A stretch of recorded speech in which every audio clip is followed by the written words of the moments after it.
ప్రజలు మిమ్మల్ని గెలిపిస్తారు? ప్రజలు నన్ను గెలిపించినా కానీ ప్రజలు గెలిస్తేనే నన్ను గెలిపిస్తారు.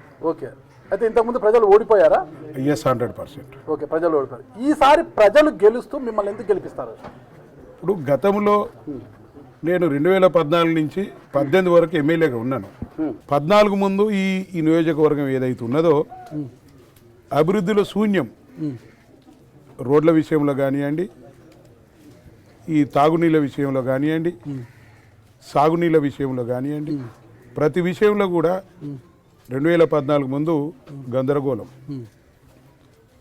ఫ్లోరోసిస్ వ్యాధితో బాధపడతా ఉంటే కూడా ఆ రోజు ఇక్కడ సత్యనారాయణ అని ఒక ఉద్యమ నాయకుడు ఒక ఫ్లోరోసిస్ వ్యాధిగ్రస్తుని తీసుకుపోయి వాజ్పేయి టేబుల్ మీద పడుకోబెడితే చెప్పినాడు, ఈ 3 ఏళ్ల పిల్లగాడు కాదు 30 ఏళ్ల పిల్లగాడు, మీరు ఆలోచించండి, ఇక్కడ ఫ్లోరోసిస్ తోటి చాలా బాధపడుతూ ఉన్నారు ప్రజలు లక్షలాదిగా, మీరు ఈ సమస్యకు న్యాయం చేయమని కోరిండు.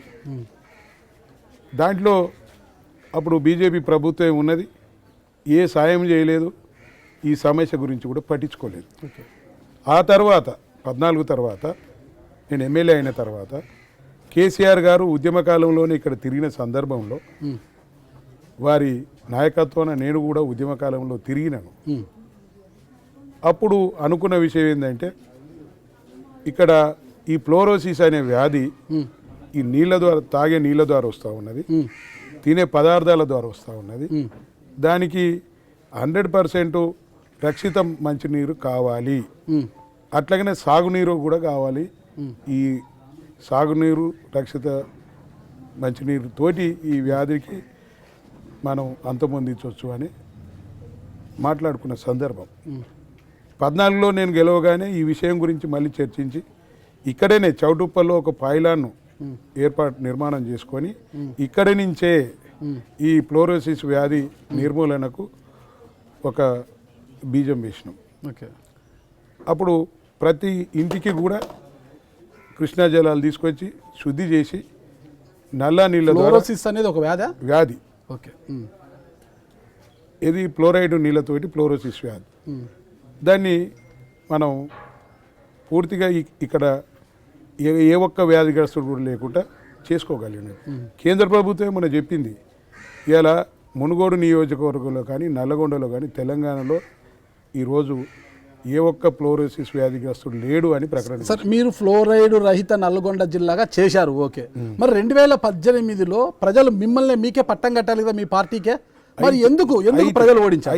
అయితే 2014లో ఇది ఒకటే కాకుండా అనేక అభివృద్ధి కార్యక్రమాలు, రోడ్లు నిర్మాణం కానివ్వండి, గ్రామాలలో అంతర్గత రోడ్లు కానివ్వండి, మౌలిక వసతులు కానివ్వండి, అదేవిధంగా మిషన్ కాకతీయలో భాగంగా చెరువుల నిర్మాణం కానివ్వండి, అదేవిధంగా అన్ని రకాలుగా ఈ ప్రాంతాన్ని అభివృద్ధి చేసుకున్నాం. కానీ నేను 2018లో నేను ప్రభుత్వం చేస్తున్న సంక్షేమ కార్యక్రమాలను, అభివృద్ధి కార్యక్రమాలను నమ్ముకునే నేనున్నా. గతంలో 2018 ముందు ఈ ప్రాంతంలో ఓటర్లకు ఏదో ఆశ చూపి, డబ్బుల ఆశ చూపి ఎన్నడూ ఎన్నికలకు పోలేదు 18 వరకు. కానీ మన కాంగ్రెస్ తరపున నిలబడ్డ ఎమ్మెల్యే ఎవరైతున్నారో రాజీల గోపాల్ రెడ్డి, తను పూర్తిగా కూడా డబ్బుల మయంతో, అదేవిధంగా మద్యం మాయంతో ఎన్నికలలో పోయిండు. మేమేమో సంక్షేమ కార్యక్రమాలు, అభివృద్ధి కార్యక్రమాలను ముందుంచి మేము పోయినాం. ఓకే, మునుగోడు ఓటర్లు మద్యాన్ని, మనీని అంటే డబ్బును చూశారు తప్పితే అభివృద్ధిని చూడలేదు. వారు మద్యానికి డబ్బుకు బానిసలు అంటారా? లేదు, తప్పు. ఎందుకంటే మరి మీరు అన్నారు కదా ఈ వేలో పోయినా, అప్పుడు మొదటిసారి కాబట్టి ఆయన గారు రాగానే ఓ ఇంత పెద్దగా ఉన్నాడు, ఇంత ఎత్తులా ఉన్నాడు, పెద్దగా ఏదో చేస్తాడని కొంత కూడా ఆశపడ్డారు. ఇప్పుడు రోజు చూస్తున్న వానికన్నా కొత్తగా చూసే వాని మీద ఎక్కువ ఉంటుంది.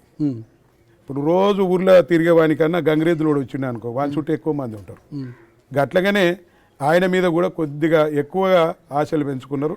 ఆయన ఎన్నికల ముందు కూడా చెప్పిన మాటలు మాయ మాటలు మోసపు మాటలు ఇవాళ ఒక ఊరికి పోయి ఒక కొబ్బరికాయ కొడితే 100 పనులు చేస్తాని అవి కాని పనులను కూడా చేస్తాని నేనే రేపు కాబోయే ముఖ్యమంత్రినని ఏదో రకరకాలుగా చెప్పి ప్రజలను మోసం చేసిండు. ఆ మోసం చేసిన దాన్ని ఇప్పుడు ప్రజలు గ్రహించిర్రు. ఆ గ్రహించిన దాంతోటే రేపు రాబోయే ఎన్నికలలో ప్రజలు తగిన గుణపాఠం చెప్పబోతా ఉన్నారు, తగిన విధంగా తీర్పునివ్వబోతా ఉన్నారు.